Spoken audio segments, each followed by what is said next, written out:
Sa mga hindi pa po nakalam, ito po engine breather ng ating Kawasaki Barako at dito po humihinga itong ating makina.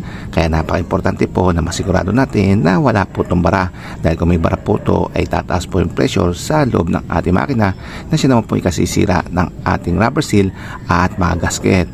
At para malaman nyo kung paano po ito in-inspect ay panoorin nyo po itong ating video. Continuous pa rin po na maintenance ng ating Kawasaki Barako. Since nagbukas na rin po kayo ng air filter, isabay nyo rin po yung pag-inspection at pag-check ng inyong engine breather. At ito po yon. At kung tutuntunin nyo po yung na yan, ay doon rin pupunta yan sa inyong air filter box. Ayun po yung hose na kadugtong po ng ating engine breather. At bababa po yan at pupunta po yan dito sa ating air filter box. At dito po yan lalabas sa butas na to. So may butas po dito yan sa gilid na kung saan nakadugtong po yung ating hose, at meron pa po yung isang butas sa ilalim, sa baba po.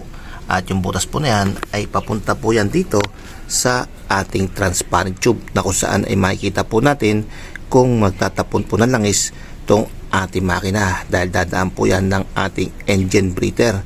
Kaya napaka-importante po na ini-inspection din po natin yung transparent tube po na yan kung meron po siyang langis.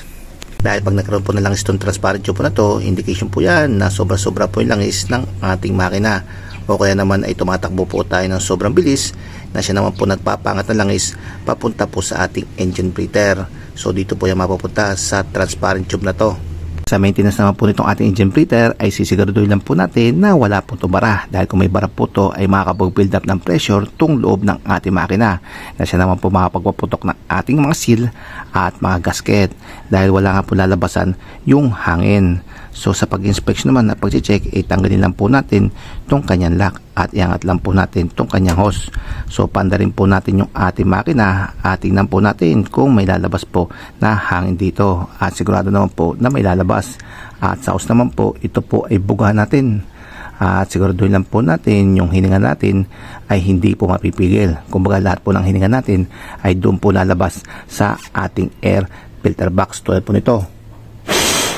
Nababaran po itong ating engine breather kasi may mga langis po nag-stay dito at nahaluan po yun ng moisture or tubig, and then katagalan po ay nagiging sludge tulad po ng nasa picture. After po natin masigurado na walang bara, kuskus lang po ng kante at ibalik na po natin yung kanyang hose, at syempre kasama na rin po dyan yung kanyang lock. So yung mga pare ko, ganyan lang po kadali ang inyong gagawin at peace of mind na po ang kapalit.